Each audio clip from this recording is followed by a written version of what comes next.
Today I'm going to talk about the last chapter. It is on faith.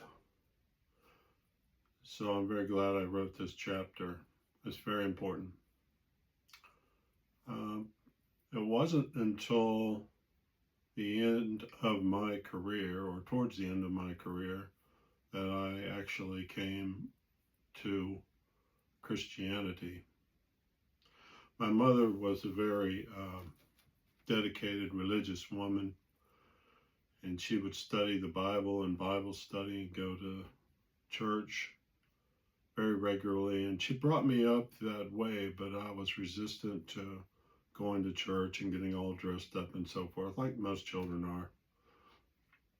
are. At any rate, I really didn't believe in God in medical school, and later on, never saw much or any evidence of God being present. And it really didn't come into practice until later. And I think a lot of people are really uh, not coming to Christianity until they have a personal experience.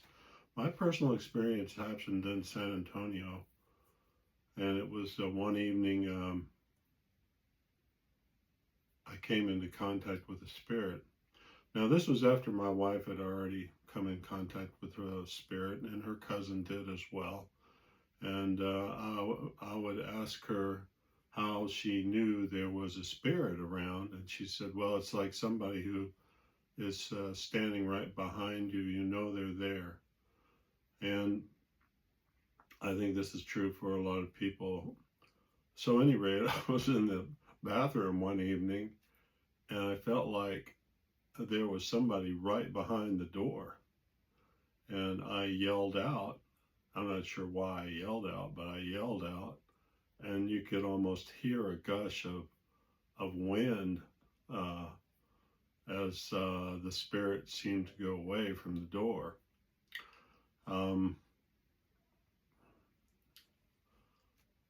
Turned out that before this happened, the house had been blessed. My wife and daughter went through and blessed the house, but they didn't bless the staircase. And this seemed to happen around the staircase, and we'd have trouble with the lights going off and on, and all this sort of thing. And you could hear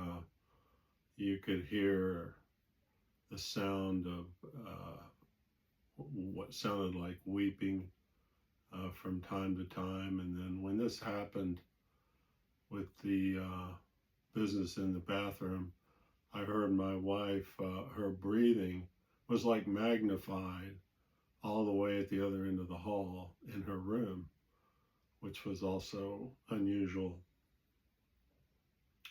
So at any rate, my wife has a friend who came over one night, and her mother, I think, my friend's mother, had some experience with the spirit world. And she told Linda, to my wife, to go ahead and let the spirit leave and declare this house as yours, because we thought it was the spirit of the woman who had lived there last, and she lived there alone. Probably didn't want to leave the house. And my wife was kind of ambivalent about it, but then her friend asked the spirit to go ahead and leave and find the light. And after that, the spirit seemed to be gone. We didn't seem to have any more issues with that.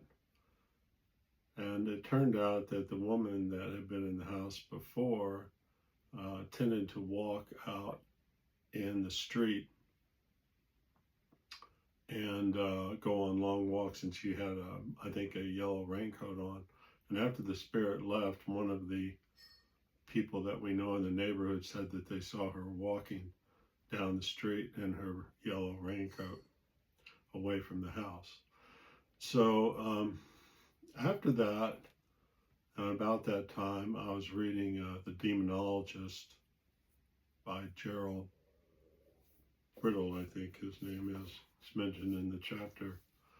And this had to do with the experiences of Ed and Lorraine Warren, who were demonologists, and I've seen programs by them.